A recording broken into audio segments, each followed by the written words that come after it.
Peduli terhadap penyintas korban gempa di Cianjur, Muhammadiyah melalui MDMC dan Lazismu mendirikan pos pelayanan kesehatan bagi warga di 10 titik pos gempa Cianjur, Jawa Barat. Muhammadiyah melalui Lazismu dan MDMC berikan layanan kesehatan kepada penyintas gempa di 10 tempat posyandu Muhammadiyah. Salah satu tempat yang menjadi titik pelayanan kesehatan yakni di Kampung Baru Kasa Tengah, Desa Sukamulya, Kecamatan Cugenang, Cianjur, Jawa Barat. Di tempat pos kesehatan ini, masyarakat penyintas gempa bisa melakukan kesehatan maupun konsultasi terkait kondisi kesehatan mereka kepada tim medis yang sudah disiapkan oleh MDMC dan Lazismu. Dengan adanya tim kesehatan dari MDMC dan Lazismu ini, masyarakat dapat menikmati pelayanan kesehatan secara gratis. Tenaga kesehatan MDMC dari Fakultas Kedokteran UAD Berkah Jaka mengatakan, pos pelayanan kesehatan memang diperuntukkan untuk membantu masyarakat di masa transisi menuju masa pemulihan. Menurut Barkah, kebanyakan dari korban gempa mengalami penyakit seperti ispa, batuk, flu, dan lambung.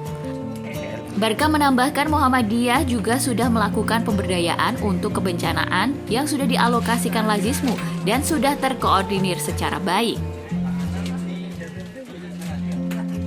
Perencanaan ini dari Muhammadiyah adalah dikoordinasi oleh MDMC, dan MDMC ini kan beberapa bidang yang harus ditangani sejak asesmen awal melihat kondisi masyarakat secara keseluruhan, salah satunya di bidang layanan kesehatan.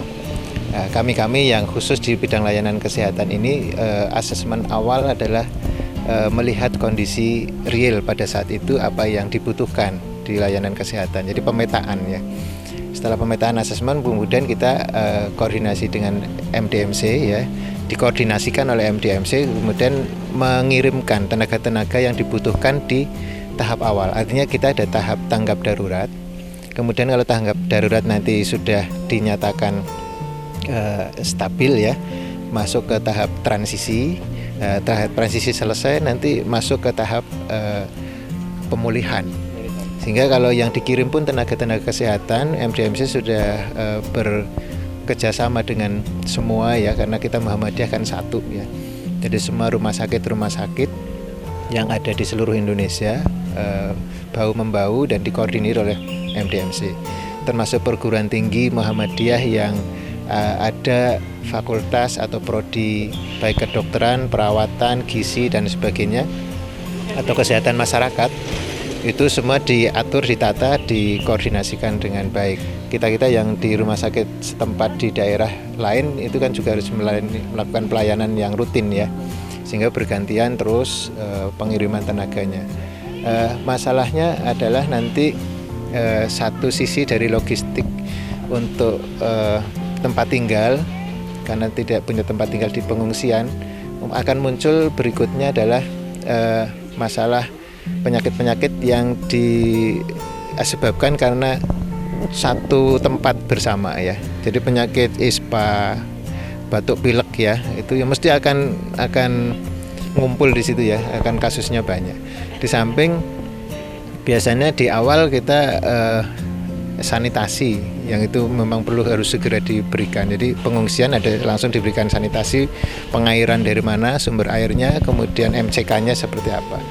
Muhammadiyah ini kan salah satu sumber pendanaan yang terbesar kan dari Lazismu ya.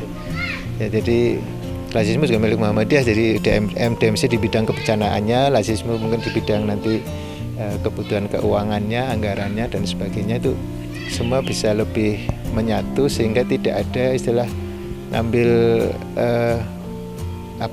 ada sumbangan dari sana sini tidak jelas ya. Jadi, kalau ini menyatu jadi satu lewat Lazismu, semua jadi lebih jelas ya laporannya, pertanggungjawabannya, jadi tidak satu pintu ya. Satu pintu kan lebih gampang.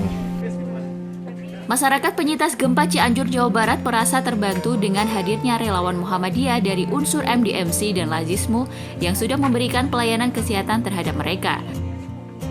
Saat ini, akses kesehatan di beberapa desa yang terdampak gempa mengakibatkan tidak bisa digunakannya untuk pengobatan warga. Mau berobat? Iya. Keluhannya apa Ibu? Sakit. Ini darah tinggi sama ini tulang belakang ketimban. Sama ini kakinya lemas. kaku sama lambung. Tadi itu disaranin apa aja tuh mungkin sama tim kesehatannya Muhammadiyah? Disaranin nggak boleh makan asin itu. Ikan-ikan merah-merah lah. Ya. Terus mungkin Ibu dengan adanya Muhammadiyah, tim kesehatannya dan Lazismu gimana Bu sebenarnya hadir di sini? Alhamdulillah bagus. Senang Bu ya? Senang. Tadi dapat apa aja Bu? Dikasih Bu obatnya? Dari ini obat-obat ini. Buat keperluannya. Ya keperluan obat-obat yang sakitnya ya sama lambungnya sama obat vitaminnya. Saya mengecek ini sisa jahitan ya sedikit ada keluhan gitu kan, kalau keluar keringat agak suka gatel gitu, takutnya ada infeksi. Ternyata setelah diperiksa alhamdulillah nggak ada. Ini bekas terluka Pak? Ini mungkin terkena itu pentalan kaca ya yang nempel di dindingnya roboh, jadi mungkin kena ke ini muka saya gitu kan. Ya langsung dijahit ke rumah sakit waktu itu. Itu langsung di pos kesehatan begitu, langsung pasca jadinya bentuk angkatan. Waktu itu saya langsung dilarikan ke rumah sakit ya. Nah, saya check up ke rumah sakit itu sampai 2 kali.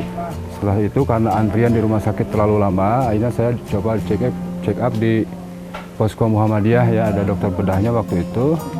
Dan jahitannya sebagian diangkat sama mereka. Alhamdulillah sampai sekarang nggak ada keluhan apa-apa. Cuman kemarin ada mungkin tersisa satu jahitan yang belum keangkat. Saya rasa nggak enak banget gitu kan. Ya, alhamdulillah sama dokter Muhammadiyah juga bisa diangkat akhirnya gitu. Dibantu lah gitu. Tadi dari kesehatan aja atau mungkin kesehatan dari dokter sendiri? Dari posko ini ya. Tadi barusan dikasih vitamin ya. Sekretaris Dinas Kesehatan Kabupaten Cianjur, Dr. Yusman Faisal mengatakan ada sekitar 18 fasilitas kesehatan yang terdampak gempa, mulai dari rumah sakit, puskesmas, pustu, dan klinik yang kurang lebih 16 kecamatan di Cianjur. Menurut Yusman, dengan hadirnya Muhammadiyah tentu sangat membantu masyarakat Cianjur, khususnya kesehatan di masa transisi menuju pemulihan. Sampai dengan saat ini memang hanya 18 fasilitas kesehatan yang terdampak di Kabupaten Cianjur. Ini terdiri dari rumah sakit, kemudian puskesmas, pustu, dan juga klinik.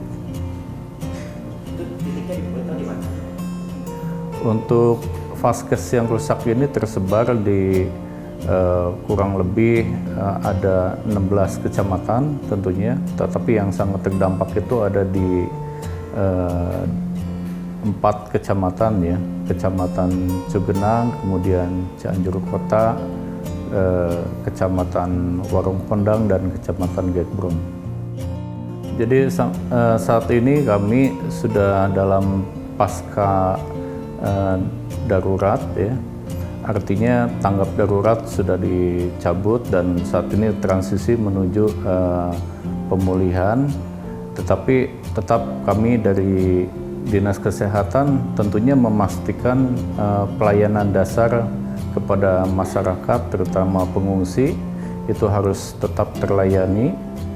Kemudian juga kami harus memastikan juga kesehatan lingkungan di area-area pengungsi ya, seperti ketersediaan air bersih, kemudian MCK dan lain-lainnya, itu harus kami pastikan agar masyarakat yang sehat akan terus tetap sehat dan tidak sampai jatuh sakit.